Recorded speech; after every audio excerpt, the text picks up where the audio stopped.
नमस्कार दोस्तों, स्वागत है आपका हमारे YouTube चैनल पर। मेरा नाम काशीराम है और मैं भारतीय रेलवे में टेक्नीशियन के पद पर हूँ और टेक्नीशियन ग्रेड 2 में हूँ और ग्रेड 3 में भर्ती हुआ था 2020 के अंदर, जून 2020 में। तो मैंने एक वीडियो अपलोड किया था बनारस में ऑन ड्यूटी के दौरान, जो क्या काम रहता है और मेरी पोस्ट क्या है। तो मेरी पोस्ट TLRAC है और उसके बारे में बहुत सारे कमेंट आ रहे थे। मैं उन कमेंटों का भी आज जवाब देने की कोशिश करूँगा। अगर आपके मन में भी डाउट हो तो मेरे इस वीडियो में आप कुछ पूछ सकते हैं। मैं ज़्यादातर वो सवालों के जवाब दूंगा जो पोस्ट से रिलेटेड है, मतलब इस पोस्ट का क्या काम रहता है, आपका क्या काम रहता है। तो इससे संबंधित है। तो ये कमेंट है कि ग्रुप डी में TL&SC कैसा पोस्ट है। तो ग्रुप डी में TL&SC है और या फिर ग्रुप सी में TL&SC है, उनमें कोई ज़्यादा अंतर नहीं है। सभी काम एक जैसा करते हैं। थोड़ा पोस्ट का वो फर्क रहता है कि उनकी पोस्ट थोड़ी मतलब नीचे होती है, बाकी स्कोटिंग भी वो करते हैं। जो काम टेक्नीशियन ग्रुप सी में करता है वही काम ग्रुप डी में वाले भी करते हैं और पोस्ट का थोड़ा सा अंतर है, इसलिए ऐसा है भी थोड़ा जो वर्क उनको बता दिया जाता है तो उनको करना होता है, जो टेक्नीशियन बोलता है या MCF।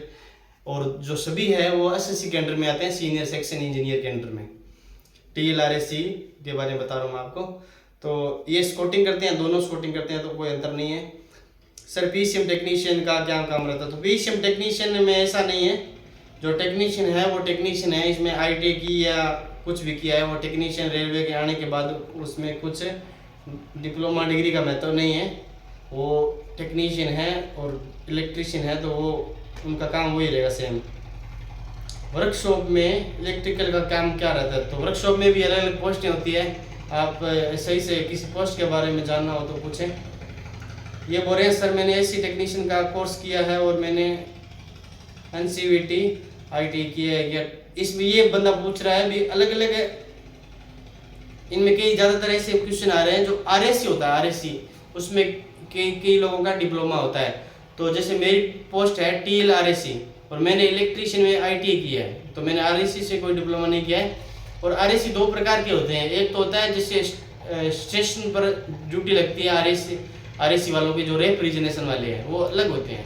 उनकी ड्यूटी क्या होती है, जो भी रेलवे से संबंधित बिल्डिंगों में AC लगाया गया है उनका वर्क रहता है, तो वो एक अलग पोस्ट है। और जो TLRAC है उनका केवल ट्रेन के अंदर वर्क रहता है, ये एक अलग पोस्ट है।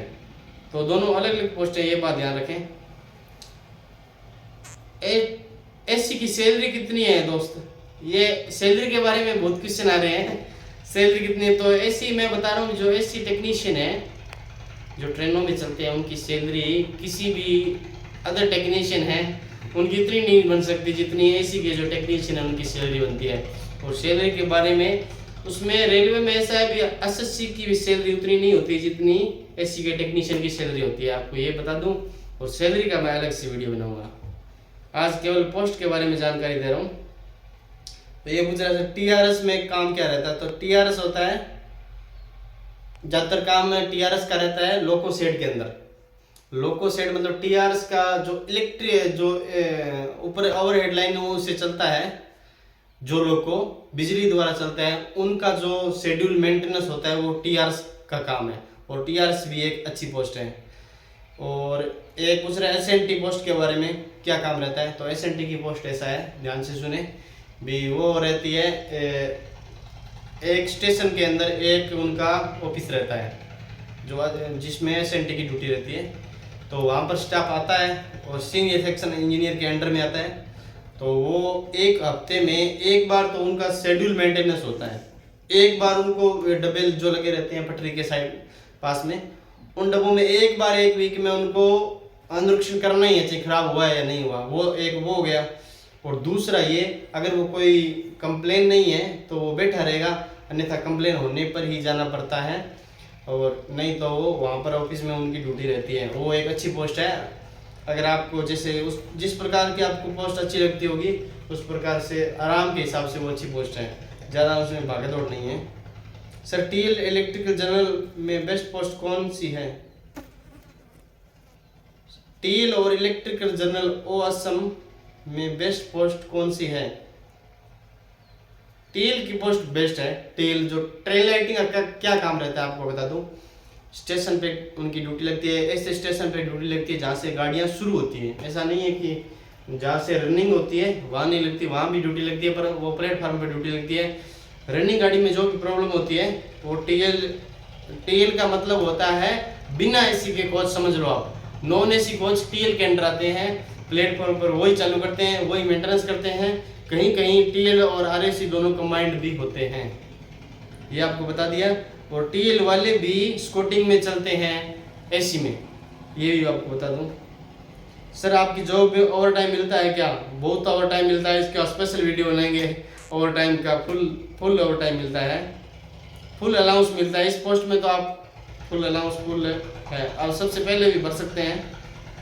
और कुछ बोल रहे थे कि हम पोस्ट प्रो, ये है ना जो पोस्ट है किस हिसाब से भरें, तो उसमें आप जर्नल इलेक्ट्रिकल है जो सबसे पहले कर सकते हैं अगर आप करना चाहें तो। बाकी तो आपकी अलग अलग, आपके जैसे अच्छा लगता है वैसे करें।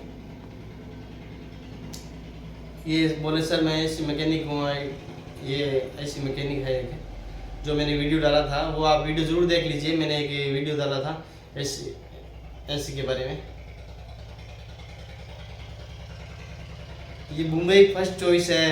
और कट ऑफ का तो ऐसे बता सकता हूँ कि ज़्यादा राजस्थान, उत्तर प्रदेश, इन राज्यों में लगभग जो इनके जोन आते हैं इनके अंडर में, उनमें ज़्यादा रहती है, बाकियों की थोड़ी कम रहती है। और एग्जैक्ट ये बताना मुश्किल है कि सबसे कम किसकी रहेगी, ये नहीं बता सकते। ये बोले टीएल एंड एसी में भर्ती होने पर क्या डेली रनिंग ड्यूटी लगती है क्या? इसमें छुट्टी मिलता है या नहीं? रनिंग ड्यूटी में ट्रेन में ड्यूटी लगा तो सोने का टाइम मिलता है या नहीं? अरे एक बार आओ तो सही आप और आपका ड्यूटी रोस्टर कैसा होता है? इन सभी सवालों के जवाब देना। तो मैं इनको बोल रहा हूँ, इन सभी सवालों में जवाब देता हूँ। पहला इन्होंने अलग अलग से लिखा है, एक नंबर पे टीएल भर्ती होने पर क्या डेली रनिंग ड्यूटी लगती है या क्या? टीएल एसी में भर्ती होने पर डेली रनिंग ड्यूटी नहीं लगती है। वो महीने में आपको 2 गाड़ी 3 गाड़ी या 4 गाड़ी तक मिल सकता है। अगर आप नहीं चाहते हैं तो हो सकता है आपको 1 गाड़ी भी नहीं दिया जाए, अगर आप खुद नहीं चाहते हैं तो। अगर आप खुद चाहते हैं तो आपको 2 या 3 गाड़ी मिलना निश्चित है, या 4 गाड़ी मिलना निश्चित है। एक तो क्लियर ये हो गया। इसमें छुट्टी मिलता है क्या या नहीं? इसमें छुट्टी है, उतनी किसी में छुट्टी नहीं है। इसमें क्या होता है, जैसे अपनी गाड़ी कहीं पर चलती है, 6 दिनों के लिए अपनी गाड़ी कहीं पर चल रही है, तो उसमें ओवर टाइम हो गया अपना ड्यूटी का, उस ओवर टाइम का सीआर यानी कि छुट्टी, वो छुट्टी मिलती है, सीआर मिलती है। इनकी जो ओवर टाइम की सीआर मिलती है। जैसे हम 6 दिन गाड़ी में चले तो अपने को 5 दिन का सीआर मिल सकता है अगर अपने ओवर टाइम नहीं भरते हैं तो छुट्टी बहुत है इसमें। जो एलएपी वगैरह है वो लेने की भी जरूरत नहीं है इस पोस्ट पर। तो टाइम मिलता है क्या? या रनिंग में ड्यूटी लगा दिया तो सोने का टाइम मिलता है क्या? नहीं, सोने का टाइम नहीं मिलता है। 6 दिन आपको बिना सोए रहना पड़ता है। ऑफिशियल के हिसाब से आपको 6 दिनों तक सोना नहीं है। हाँ, आप सो जाएं, अगर किसी को बोल के सो जाएं या थोड़ी देर रेस्ट कर ले तो वो अलग बात है। मैं ऑफिशियल हिसाब से बता रहा हूँ आपको। टीए का कितना मिलता है? तो टीए 600 650 रुपये, 625 रुपये पर डे के हिसाब से मिलता है। इसमें किलोमीटर के हिसाब से नहीं मिलता टेक्नीशियन को, ओनली वो मिलता है उसके डे के हिसाब से। जैसे ड्राइवर है, गार्ड है, उनको किलोमीटर के हिसाब से मिलता है। अपना जोन बताएं और कहाँ के रहने वाले? तो मैं राजस्थान का रहने वाला हूँ और मेरा जोन अहमदाबाद है। भाई 6 दिन तक ये क्या करते हो? तो वो गाड़ी में वो तो आने के बाद पता चलेगा। ओटी कितना मिलता है ये बताऊंगा। काशीराम राजस्थान से हो क्या? राजस्थान से हूँ। ये कोई सैलरी अब 80,000, तो सैलरी तो बनती है, आपको बता दिया। और टीआरएस आपको बता दिया कि जो इलेक्ट्रिक लोको में जो काम होता है, शेड्यूल मेंटेनेंस होता है, और वो लोको शेड में ही होता है। टीआरएस की पोस्ट किसी स्टेशन पर नहीं दी जाती, ओनली लोको शेड में दी जाती है। सिग्नल एंड टेलीकॉम आपको बता दिया, वहाँ डेली जाना पड़ता है और डेली ड्यूटी लगती है। काम कभी कभी आता है, शेड्यूल मेंटेनेंस 1 वीक में 1 बार आता है। ऐसा निश्चित नहीं है पर ऐसा आमतौर पर होता है। और टीआरडी आप जानते होंगे कि आजकल टीआरडी का काम ज़्यादातर क्या ठेके पे चलता है, तो ओवर हेडलाइन है उनके काम रहता है टीआरडी का। और उनकी एक ट्रैक मशीन होती है और उसमें ही वो रहते हैं और खाना पीना उसमें ही होता है उनका। वो उनके वो ऊपर आता है एक अस्सी अजय होता है, वो चलता है। वो ऊपर का उनका जो मेंटेनेंस का अनुरक्षण का कार्य है वो काम चलता रहता है। बाकी का आजकल काम ठेके पे ज़्यादा होता है, ऐसा नहीं है, हार्डवर्क तो ज़्यादा नहीं है, ऐसे बोल सकते हैं भी वो पोस्ट थोड़ी अलग है बाकी पोस्ट के मुकाबले। और एक डीजल जो इलेक्ट्रिकल है वो ऐसा समझो भी डीजल इलेक्ट्रिकल की ड्यूटी वर्कशॉप में ही लगती है, कहीं स्टेशन पर नहीं लगेगी। और उसका काम वो होता है जो डीजल से चलने वाले लोग को है उनका इलेक्ट्रिक में जो डिपार्टमेंट वो लगे हुए हैं कंपार्टमेंट, उनका जो मेंटेनेंस होता है वो आता है जो डीजल लोकोमोटिव होते हैं, मतलब डीजल इंजन में हो गया। और दोनों वर्कशॉप में आते हैं। और रनिंग अगर आप लाइन स्टाफ की बात करें तो एक TLRSC है और दूसरा सिग्नल एंड टेलीकॉम है और एक इलेक्ट्रिक में पावर भी आता है। आप इलेक्ट्रिकल सीधा भरते हैं उनमें एक पावर भी मिल सकता है, कुछ भी मिल सकता है, ये समझो आप। उनके पास एक बार आप चले गए तो आपको कोई भी पोस्ट भी दे सकते हैं, ऐसा नहीं जरूरी भी है हमने ये भरा है मेरी तो मेरिट ये, ऐसा कुछ नहीं है। आप कोई सी भी पोस्ट मिल सकती है जो इस डिवीजन में उनके हिसाब से होता है।